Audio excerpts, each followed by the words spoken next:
Bonjour à tous. La rubrique des news qui plaît tellement parce que il faut se tenir au courant de ce qui se passe dans le monde et plus j'avance dans ces rubriques, plus je me tiens informé, plus je m'aperçois que la vérité n'est pas seulement masquée, mais la vérité est transformée en mensonge. Il y a toute une partie de notre histoire que nous connaissons qui commence à être occultée, masquée. Et pour ce qui ne peut pas être masqué, qui est trop flagrant, eh bien la vérité commence à être changée. Je vous ai parlé la semaine dernière ou la semaine d'avant de certains instituteurs, institutrices en l'occurrence, qui de leur propre chef ont choisi de ne plus dire l'an 0, l'an Jésus-Christ. À partir de Jésus-Christ, l'an 0, c'est la naissance de Jésus-Christ. Ils parlent uniquement de 0. Avant et après. Ce n'est plus avant Jésus-Christ ou après Jésus-Christ, c'est moins ou plus. C'est la référence, c'est 0. Ce n'est plus la naissance de Jésus-Christ. Ils ont peur de prononcer ce mot qui n'est pas vulgaire. Certains proclament l'État laïque. Alléluia, et je vais vous surprendre. Oui, nous sommes dans un État laïque, et merci. Parce que veut dire la laïcité? Le libre droit, n'est-ce pas, d'exercer sa religion, sans toutefois obliger l'autre à entendre son discours. Cela n'a rien à voir avec ce que quelques-uns appellent le prosélytisme. Je peux aller dans la rue et dire « ma passion, c'est faire de la voiture de sport ». Eh bien, je peux tout aussi librement aller et dire « ma passion, c'est Jésus-Christ, c'est lire la Bible ». Et moi, je crois que là où je ne peux pas le faire, c'est aller dire « c'est l'unique vérité ». Et je te l'impose, tu n'as pas le choix. Ça, c'est du prosélytisme. Soyez au courant, mes amis, de ce que vous avez le droit de faire et de ce que vous n'avez pas le droit. Et je vous le dis, vous avez le droit de porter une croix dans un lieu public. La croix ne manifeste pas forcément la mort de Jésus à la croix. Si vous portez une croix, ne le faites pas avec Jésus dessus, comme le font les catholiques, eh bien cela est un message clair qui peut porter à confusion. Mais si vous portez, comme quelques-unes ici, n'est-ce pas, de belles croix toutes simples, vous êtes dans votre parfait droit. Alléluia. Peut-être j'en reparlerai, j'ai déjà l'information, mais je veux être certain, un fait historique qui a été modifié, et même sur Wikipédia, vous regardez, vous allez être surprise. Je peux le dire maintenant, tu crois? Bon. Nous sommes tous ici d'une génération à peu près équivalente, voire peut-être un peu au-dessus de la mienne. Oh, quelques-uns au-dessus. Il y a toutes les générations ici. Bien. À mon époque, même si je n'ai pas été beaucoup à l'école, j'ai appris dans les dessins animés, dans les livres, dans quelques films, ce fameux monsieur Jules César était donc empereur, n'est-ce pas? Eh bien, tenez-vous bien assis sur vos chaises. L'information nouvelle nous déclare que Jules César n'était pas empereur. Il était dictateur. Voyez-vous le vice profond de ces gens qui veulent changer l'histoire. Il était donc dictateur. Donc tous ceux qui dirigent d'une main de fer et qui ont un empire assez grand sont des dictateurs. Il est indirectement, bien sûr, question de M. Poutine. C'est l'homme à abattre en ce moment. Et je vais vous surprendre dans les faits historiques que beaucoup ont oublié, et je vais vous rappeler cela dans le thème des informations. Il a fait, non pas M. Poutine, mais son pays a fait quelque chose de très glorieux. Il n'y a pas si longtemps que ça. Je vais commencer par le premier thème. Le plus important, mes amis, aujourd'hui est un jour important pour l'histoire de la France et le jour de l'Europe. Il faut aller voter. Il n'y a qu'un seul tour aux élections européennes. Et je vais préciser quelque chose parce que beaucoup, et particulièrement, je ne prends pas parti quand je dis ça, mais c'est encore une fois quelque chose que je note, particulièrement la gauche, ou plutôt l'extrême gauche. Parce que si on parle d'extrême droite en France, je voudrais bien qu'on me montre les partis d'extrême droite. Je vais vous montrer au Brésil, au Chili, en Colombie, ce qu'est l'extrême droite. Et vous verrez qu'en France, nous avons juste la droite. Par contre, nous avons réellement un gouvernement d'extrême gauche qui utilise les réseaux sociaux pour mentir d'une façon tellement perverse. J'ai vu plusieurs publications incitant à voter forcément pour des candidats de droite et en mettant, alors pas pour voter pour des candidats de droite, mais en disant « je soutiens un tel et un tel ». Je ne veux pas faire de publicité, je veux rester neutre. Un homme et une femme de droite. Si vous allez voter pour eux, vous les aimez, c'est fantastique, mettez un cœur, mettez « je t'aime » sur votre bulletin de vote. Et malheureusement, les 80% de ceux qui voient la publication et qui ne voient pas malheureusement beaucoup plus loin que le bout de leur nez, vont le faire. J'ai vérifié la loi, parce que même si je n'étais pas très intelligent à l'école, je savais déjà, je me souvenais des cours d'éducation civique que nous n'avons plus aujourd'hui, que lorsqu'un bulletin de vote est déchiré, qu'il est marqué, qu'il y a une signature, une inscription, ne serait-ce qu'un trait de stylo dessus, le bulletin est annulé. Donc, tous ceux qui ont liké cette publication et qui ont l'intention d'aller voter en mettant, que ce soit de gauche ou de droite, en mettant un petit cœur sur leur candidat, sachez, mes amis, que votre bulletin de vote sera mis de côté, il ne sera pas compté. Information très importante. Allez voter, que ce soit à gauche, à droite, au milieu, en haut, en bas, peu importe. Il faut voter. C'est un droit que nous avons acquis au prix du sang de quelques-uns qui se sont battus pour cela. Alléluia. Allez voter. Aujourd'hui est un jour très important. Dans les faits divers, puisque malheureusement c'est comme ça que l'on appelle ces faits-là. Pour moi, ce sont des faits plus que des faits divers, des faits très importants.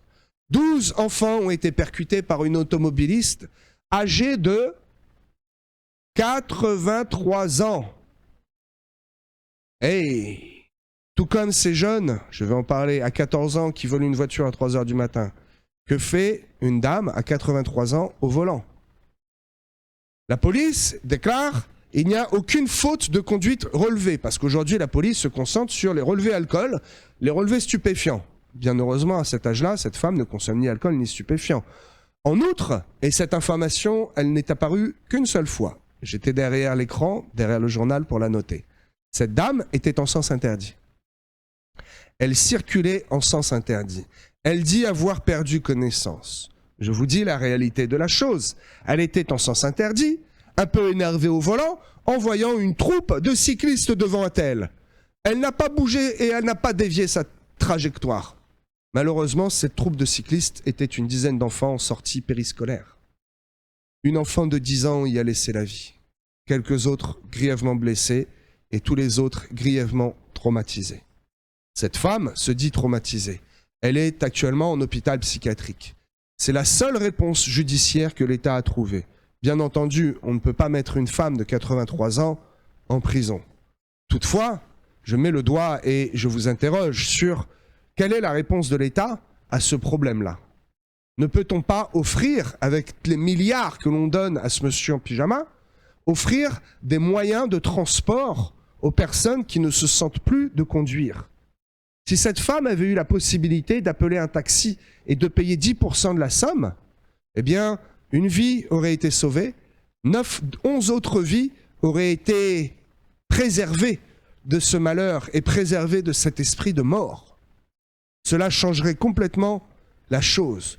Mais notre gouvernement, pour lequel quelques-uns ont voté, n'est-ce pas, choisit de distribuer ces milliards d'euros à d'autres pays qui ont eu malheureusement pendant des années la réputation de proxénètes et de dealers de l'Europe. Passons.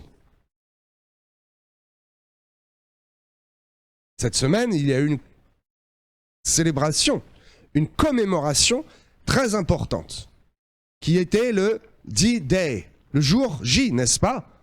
Le 6 juin 1944, libération de la France. Alléluia. Pour ma part, c'est Jésus qui a libéré mon cœur et qui m'a sauvé la vie. Toutefois, ce jour-là, Dieu est passé par la main des hommes. Très intelligent, une très bonne tactique. Oh, cela m'a beaucoup ému. Et je regrette que dans les écoles, ils n'en parlent plus comme ils en parlaient avant. Toutefois, le président de la République s'est exprimé ce jour-là. Il s'est exprimé d'une manière très bizarre. Il a choisi d'inviter dans son pays énormément d'homologues. Et encore une fois, nous y retrouvons ce fameux Tom en pyjama, qui est descendu de l'avion avec un beau pyjama vert. Mais est-ce que cela représente son pays? Est-ce que cela représente un homme d'État? Quelle honte! Vous savez très bien de qui je parle. Cet homme a été invité. Alors que M. Poutine, la Russie, a été boutée hors de nos frontières, a été boudée. Rappelons-nous les faits historiques. Encore une fois, je ne prends absolument aucune position. Je rappelle à votre mémoire l'histoire et les faits, tout simplement. Où était l'Ukraine au moment de l'invasion? Ils étaient dans leur pays. Bon, très bien, ils étaient déjà rebelles à la Russie, peu importe. C'est un peu les Bretons de Russie, n'est-ce pas? Où était la Russie? Eh bien, la Russie était sur le front. Elles occupaient, rappelez-vous bien, l'armée russe occupait plus de 80% des forces allemandes qui résistaient, parce que la Russie s'est levée. Et la Russie a dit, on ne peut pas laisser faire ça chez nos homologues de l'Ouest. La Russie s'est levée. L'Allemagne, le Reich, eh bien, a considéré cela comme étant un grand danger, et toutes les troupes ont été précipitées sur les frontières de l'Est, ce qui a laissé le champ libre aux Américains, béni soient les États-Unis, et aux Anglais de venir débarquer ce fameux 6 juin 1944. Et le représentant de ce pays, et le pays entier d'ailleurs, a été bouté et a été oublié lors de cette commémoration, alors qu'ils ont largement contribué à la victoire. Sujet suivant, je vous parlais à peine de M. Macron qui a fait un discours ce même jour. Peut-être vous l'avez écouté, peut-être vous l'avez écouté en partie, peut-être vous ne l'avez plus écouté à force de parler et de battre de l'air. Eh bien, beaucoup de concitoyens ne veulent même plus écouter ce que ce monsieur a à dire. Je vous en fais un résumé. Il a dû parler du jour J à peu près 10 minutes. Et puis le reste, il s'est félicité lui-même, il s'est regardé un peu le nombril, nettoyé les chaussures, enlevé la poussière du costume, et parler politique. Parler politique pour essayer de faire peur aux Français lors de ces élections européennes. Mes amis, n'ayez pas peur. Ça, c'est la manière dont un dictateur a de mener son peuple, par la peur. Il a notamment dit, et je cite, tenez-vous bien, « Si l'extrême droite avait été au pouvoir pendant le Covid, nous aurions pris de la chloroquine et le vaccin Spoutnik. » Hey, j'aurais peut-être préféré, n'est-ce pas, mes amis? À qui a-t-on demandé l'avis pour forcer la population au vaccin? Y a-t-il eu un référendum? Y a-t-il eu quelqu'un qui a pu s'exprimer? Personne. Dans le dictionnaire, chez Wikipédia, c'est comme ça que l'on appelle un dictateur. Quoi qu'il en soit, ce monsieur n'est pas si intelligent que ça, ou du moins ceux qui écrivent le discours. Je vais vous dire pourquoi. Parce que le fameux vaccin, la fameuse dose qu'il a imposée à tout le monde, eh bien, quelques temps après, Pfizer et Zeneca, eh bien, ils ont mis un haut là. Ils se sont aperçus qu'il y avait un gros problème. D'abord l'Allemagne, l'Italie, et puis la France. Ils ont arrêté complètement les vaccins. Parce que d'une, le but était en partie accompli, et de deux, ils se sont dit, cela fait trop de dégâts, il y a trop de problèmes, trop d'effets secondaires. Cela a été reconnu. L'État, le gouvernement est revenu sur sa parole, et ce monsieur, aujourd'hui, utilise cet argument pour vous faire peur. Ne vous laissez pas gouverner par la peur, mes amis. Pour mémoire, cette injection a été arrêtée. Pourquoi? Parce qu'elle causait en grand nombre des troubles au niveau de caillots sanguins. Elle provoque des caillots au niveau du sang. Raisonnez par vous-même. Comment arrive un AVC? Raisonnez par vous-même. Regardez les chiffres. Je vous parle de faits. Le nombre d'augmentations depuis ces 3 dernières années de décès ou d'handicap à cause de quoi? D'AVC. Toutes nos grandes stars, Céline un tel, Johnny un tel, et regardez tous ceux qui ont été affectés, qui sont presque morts à cause de leur 3e, 4e, 5e, 7e dose. Ils ont tous fait quoi? Des AVC. Et il y a un problème avec ça. Le gouvernement, le monde, la population l'a reconnu, et pourtant cet homme vous prend vraiment pour des idiots, parce qu'il prend cet argument pour vous dire, n'allez pas voter pour des gens qui auraient protégé votre vie. Nous aurions peut-être préféré utiliser de la chloroquine. Sujet suivant. Malheur dans les faits divers. Un enfant de 14 ans. Oui, à 14 ans, on est encore enfant. On n'a pas de barbe et le cerveau n'est pas formé complètement. Preuve en est que ce gamin de 14 ans, eh bien, choisit de voler une voiture, de faire un délit de fuite, et puis forcément il perd le contrôle de son SUV. Qu'y a-t-il en face? Un homme de 34 ans qui meurt sur le coup. Cet enfant s'en sort. Garde à vue? On ne peut pas, il a 14 ans. Eh bien voilà, le résultat d'une politique faible, d'une politique qui dit aux enfants et aux délinquants, si vous volez un véhicule, vous pouvez faire un délit de fuite. Si vous volez une moto ou que vous êtes en rodéo urbain et que vous n'avez pas de casque, on ne peut pas vous poursuivre. Donc allez-y, vous avez le champ libre. D'un côté, nous avons cet enfant qui aujourd'hui, à cette heure-là, est sous ses couettes et dort. Et de l'autre côté, nous avons un homme qui est entre quatre planches. Voilà la justice de notre pays aujourd'hui. Continuons dans les faits divers. Une rixe à Bordeaux.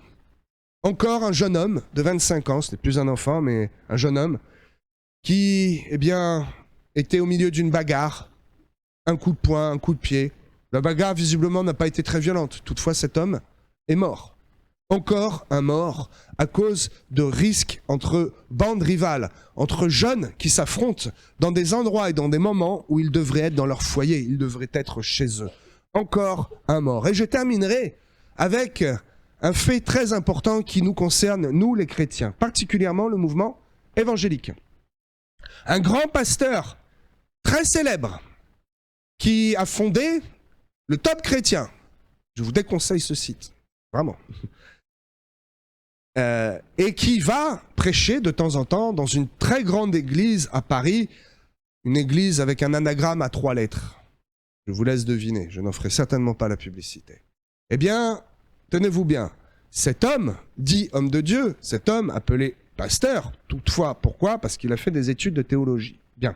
Eh bien, il promeut, c'est-à-dire qu'il fait la publicité d'une application, tenez-vous bien, qui va vous expliquer la Bible grâce à l'intelligence artificielle. C'est-à-dire que ce pasteur est en train de vous dire, vous n'avez plus besoin de chercher de révélation par le Saint-Esprit. Vous n'avez même pas besoin de chercher une culture et une connaissance par votre propre intellect. Restez bien dans votre canapé, nous allons donner les clés de la parole de Dieu à Satan, et c'est lui qui va vous expliquer la Bible. Parce que oui, l'intelligence artificielle n'est pas de Dieu. L'intelligence artificielle, c'est le danger à venir. Et c'est, peut-être le cadre n'est pas bon pour cette révélation, mais je vous le dis, c'est l'outil, ce n'est pas l'antéchrist, c'est l'outil que l'antéchrist va utiliser et qu'il va se servir pour pervertir et pour mentir au monde. Alléluia. Faites attention à ce que vous regardez, ce que vous entendez. Un œil ouvert, une oreille attentive vous donnera une information juste. Fin du flash info.